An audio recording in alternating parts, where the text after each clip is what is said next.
Hi అండి, నమస్తే. Welcome to Sai Annapurna kitchen. ఈరోజు మనం బంగాళదుంప ఫ్రై చేసుకుందామండి.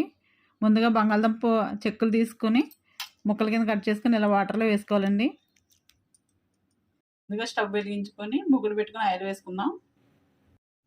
ఆయిల్ వేడైన తర్వాత కొంచెం జీలకర్ర వేసుకుందాం. జీలకర్ర వేగిన తర్వాత ఆనియన్స్, పచ్చిమిర్చి కూడా వేసేసుకుందాం. వేసుకొని బాగా వేయించుకోవాలండి. ఆనియన్స్ తొందరగా వేగడానికి కొంచెం సాల్ట్ కూడా వేసుకుందాం. సాల్ట్ వేసుకొని బ్రౌన్ కలర్ వచ్చేంత వరకు వేయించుకోవాలి. ఇలా వేగిన తర్వాత కొంచెం కరివేపాకు కూడా వేసుకుందాం.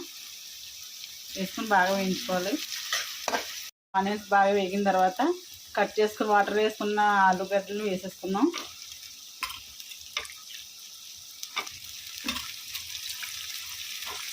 ఇవి కూడా బాగా వేయించుకోవాలండి.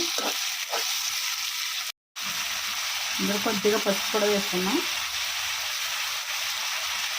బాగా కలుపుకొని బ్రౌన్ కలర్ వచ్చేంత వరకు బాగా వేయించుకోవాలి. ఇలా వేగిన తర్వాత కొంచెం అల్లం వెల్లుల్లి పేస్ట్ వేసుకుందామండి. వేసుకుని బాగా వేయించుకోవాలి. పచ్చివాసన పోయేంత వరకు వేయించుకోవాలి. తర్వాత ధనియాలు, జీలకర్ర, చెక్క వేయించుకొని పొడి చేసుకున్న పౌడర్ వేసుకోవాలండి.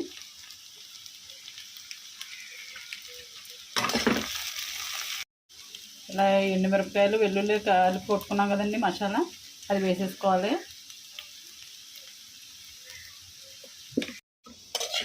ఇలా బాగా బ్రౌన్ కలర్ వచ్చేంత వరకు బాగా వేయించేసుకోవాలండి. ఇది ఎంత బాగా వేగితే అంత బాగుంటుంది. ఇందులోకి ఎప్పుడు కూడా కారం వేయకండి. ఇలాగా ఎండుమిరపకాయలు, వెల్లుల్లి దంచి కొట్టుకున్నది అయితే చాలా టేస్టీగా ఉంటుంది. ఈ ఫ్రైయే కదండి, బెండకాయలు, దొండకాయలు ఇలా ఏ ఫ్రై చేసుకున్నా ఎండుమిరపకాయలు, వెల్లుల్లిపాయలు కొట్టుకున్నది చాలా టేస్ట్గా ఉంటుంది కారం కన్నానే. ఓకే అండి, ఫ్రై అయిపోయింది. ఇది వేరే సర్వింగ్ బౌల్లో తీసుకున్నాం.